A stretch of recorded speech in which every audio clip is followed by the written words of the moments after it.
जीवात्मा जगत के नियम भाग 1 49वां अध्याय। आत्महत्या पाप है। आपको मृत्यु से डरना नहीं चाहिए और न ही समय से पहले अपनी मृत्यु के बारे में सोचना चाहिए। यह फैसला केवल ईश्वर को ही करने दें कि आपको जीवात्मा जगत में कब आना है। आत्महत्या खुदकुशी करना आध्यात्मिक दृष्टि से गलत है। ईश्वर हमें पृथ्वी पर पुनर्जन्म लेने का अवसर देते हैं और आत्महत्या कर हम ईश्वर के विरुद्ध जाते हैं। आत्महत्या एक पाप है। आत्महत्या करने से पाप निम्नतर लोकों में गिर जाएंगे और हमें यकीन है कि आप ऐसा कभी नहीं चाहेंगे। आपको आत्महत्या करने का प्रयत्न कभी भी नहीं करना चाहिए, क्योंकि इससे आप अपने भौतिक शरीर से तो अस्थायी छुटकारा पा लेते हैं, लेकिन आप अपनी आत्मा को हमेशा के लिए नुकसान पहुंचा देते हैं। 60वां अध्याय। उच्च भली आत्माएं। ईश्वर बस एक है, हमारे सर्वशक्तिमान ईश्वर। लेकिन हमारे सबसे प्यारे ईश्वर के पास अनेक आत्माएं होती हैं जो प्रत्येक आत्मा को शुद्ध, ईमानदार, प्रेमपूर्ण, समझदार, कृतज्ञ, भला और बुद्धिमान बनाने में उनकी मदद करती हैं।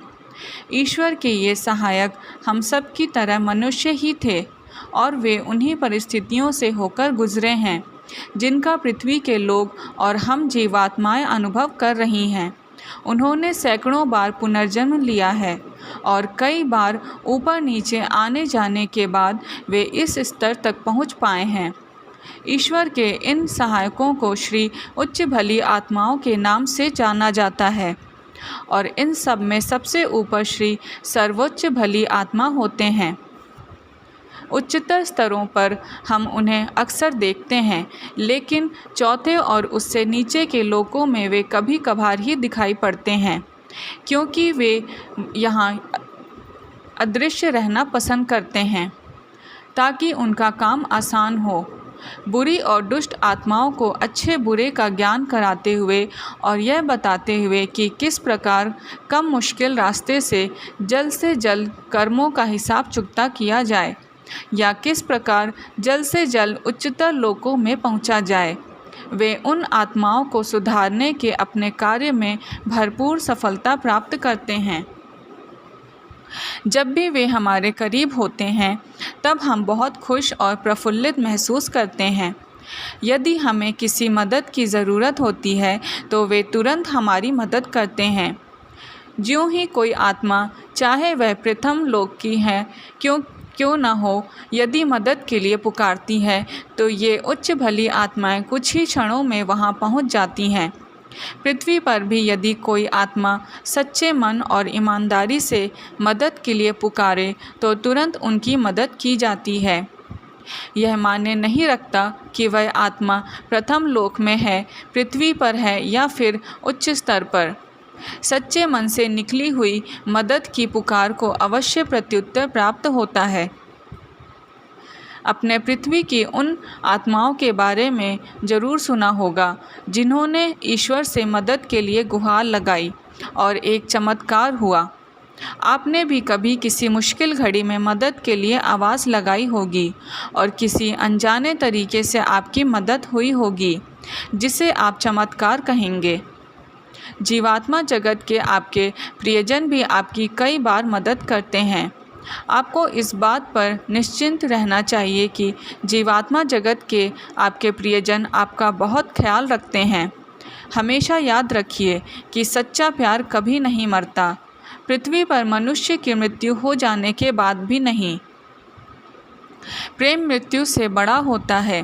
प्रेम शाश्वत होता है, जबकि मृत्यु तो बस एक दुनिया से दूसरी दुनिया में, एक शरीर से दूसरे शरीर में, पृथ्वी से स्वर्ग या नरक तक का स्थानांतरण है। मृत्यु कोई बड़ी चीज़ नहीं, लेकिन प्रेम अलौकिक रूप से महान है। आइए अब हम सर्वशक्तिमान ईश्वर के सहायकों के बारे में थोड़ी और बात करें। हम उन्हें उच्च भली आत्माओं के नाम से जानते हैं और आप उन्हें फरिश्ते कहते हैं। हम आपको बताना चाहेंगे कि फरिश्तों के पंख नहीं होते। बहरहाल, क्योंकि उनकी गति बहुत तेज़ होती है, उनके चोगे पंखों की तरह दिखते हैं।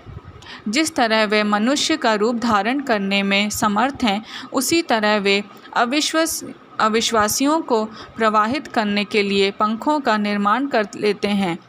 इस तरह धरती की आत्माओं को उनके पंख देखकर विश्वास होता है कि किसी फरिश्ते ने उन्हें संदेश दिया है और उनकी मदद की है। उच्च भली आत्माएं बहुत ही विनम्र, विचारवान और उदार होती हैं।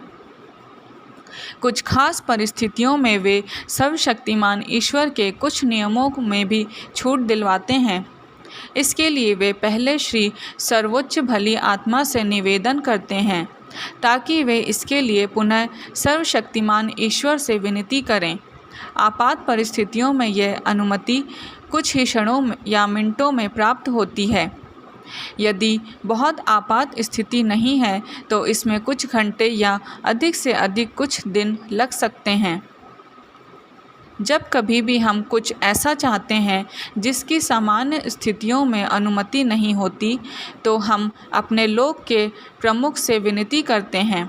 वह हमारी बात ध्यान से सुनते हैं और कुछ सवाल करते हैं, और यदि उन्हें लगता है कि हमारी विनती सही है और इससे किसी को कोई नुकसान नहीं होगा, तो वह हमारी सर्वोच्च भली आत्मा से, हमारे सर्वशक्तिमान ईश्वर से अनुमति लेने की प्रार्थना करते हैं। यही पृथ्वी की दुनिया और जीवात्मा जगत के बीच का अंतर है।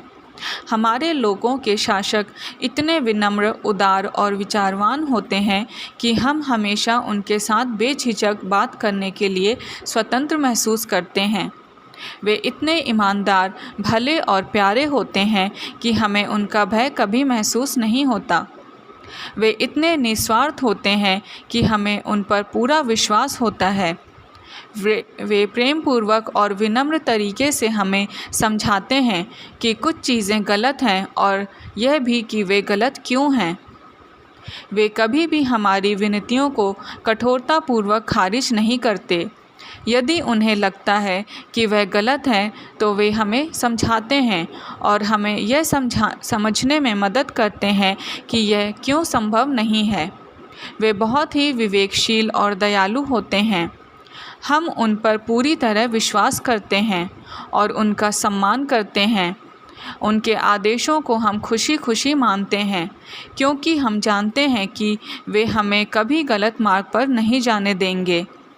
ये हैं सर्वशक्तिमान ईश्वर के सहायक, हमारी उच्च भली आत्माएं और आपके फरिश्ते। धन्यवाद।